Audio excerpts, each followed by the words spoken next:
నమస్తే, welcome to 99 TV. నేను వాసుదేవన్. సూర్యాస్త్ర సిద్ధమైంది. అగ్ని, అలాగే బ్రహ్మోస్, నెక్స్ట్ సూర్యాస్త్ర. దీని రేంజ్ వేరు, దీని లెక్క వేరు, అండ్ దీని పర్ఫార్మెన్స్ వేరు. ఎక్కడో టెస్ట్ చేశారంటే చూస్తే కనుక ఇది చందీపూర్లో భారత సైన్యానికి బలం చేకూర్చే మైలురాయి సాధించింది ఒక ప్రైవేట్ సంస్థ.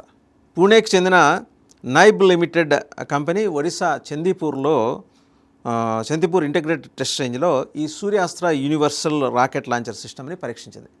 ఒరిస్సాలో చందీపూర్ నుంచి ఎగ్జామిన్ చేశారు. దానికి ముందు నోట్ అది ఇంత ఇస్తారు.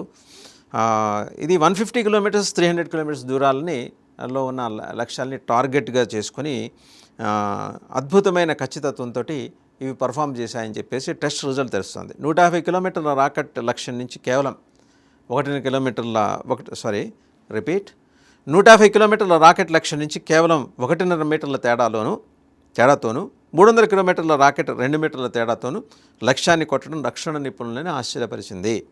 ఈ మొత్తం పరీక్షలు కూడా దీన్ని డిఫెన్స్ ఎవరికి ఇచ్చారంటే నైబ్ కంపెనీకి ఇచ్చిన 239 crores ఎమర్జెన్సీ ప్రొక్యూర్మెంట్ ఆర్డర్లో భాగంగా జరిగాయి.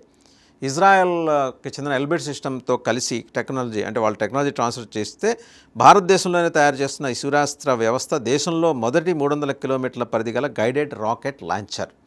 This is the first guided rocket launcher having 300 kilometres ambit అనమాట. ఇది బహుళ క్యాలిబర్ సామర్థ్యం కలిగి ఉండడంతో వివిధ రకాల రాకెట్లు, లూపర్ మ్యూనిషన్స్ని కూడా కాల్చగలదు. దీనికి ఉన్నది ఏంటంటే ఒక షూట్ అండ్ స్కూట్ అనే స్కీమ్ అంటారు. అంటే శత్రువుని కొట్టడం, ఆ లక్ష్యాన్ని కొట్టడం, తిరిగి వాళ్ళు తేరుకునే లోపల వెనక్కి వచ్చేయడం, అక్కడి నుంచి రాకెట్ లాంచర్ని వేరే చోటకి షిఫ్ట్ చేయడం. ఇది first of it's kind Suryastra అనేది. ప్రైవేట్ రంగంలో రక్షణ రంగంలో ఇలా ముందుకు రావటం ఆత్మనిర్భర్ భారత్ దానికి సూచన. మనం గమనించుంటే కనుక ఆత్మనిర్భర్ భారత్ మీద గవర్నమెంట్ ఆఫ్ ఇండియా, భారత ప్రభుత్వం ఎంత ఫోకస్ చేసింది అనేది. ఈ యుద్ధ భూమిలో షూట్ అండ్ స్కూట్ వ్యూహానికి ఉపయోగపడే ఈ ఆధునిక వ్యవస్థ సైనికుల బలాన్ని మరింత పెంచుతుంది అనేది డిఫెన్స్ ఎక్స్పర్ట్స్ అబ్జర్వేషన్. ఇది షూట్ అండ్ స్కూట్ అంటే కాల్చడం, త్వరగా తప్పించుకోవడం.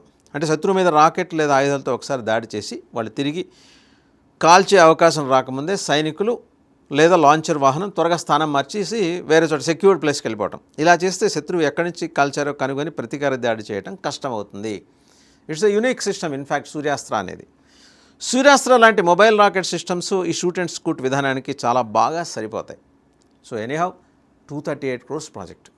పూణేకి చెందిన ఒక కంపెనీ ప్రైవేట్ రంగంలో ఈ డిఫెన్స్ తయారీ. 150 కిలోమీటర్స్ 300 కిలోమీటర్స్ టార్గెట్స్, ఖచ్చితత్వం 1.5 మీటర్స్ 2.5 మీటర్స్ ఖచ్చితత్వంతో అవి ఆ టార్గెట్స్ని రీచ్ అవటం అనేది అద్భుతం అని చెప్పేసి డిఫెన్స్ ఎక్స్పర్ట్స్ అంటున్నారు. సో మన భారతదేశ రక్షణ రంగ వ్యవస్థ అమ్ముల పదిలో సూర్యాస్త్ర చేరింది. సో మనకి ఇక్కడ స్పష్టంగా అర్థమవుతున్న విషయం ఏంటంటే ఎవరు ఎన్ని రకాల దాడులు చేసినా, చేయాలని ప్రయత్నించినా మన దగ్గర తిప్పికొట్టే సామర్థ్యం ఉంది. ఇప్పుడు అర్జెంటుగా చాలా జాగ్రత్త పడాల్సింది ఎవరంటే పాకిస్తాన్. ఎలాంటి పిచ్చ వేషాలు వేసినా కరెక్ట్గా పుచ్చరేగిపోయే సమాధానం ఇవ్వడానికి సూర్యాస్త్ర భారతదేశం దగ్గర రెడీగా ఉంది.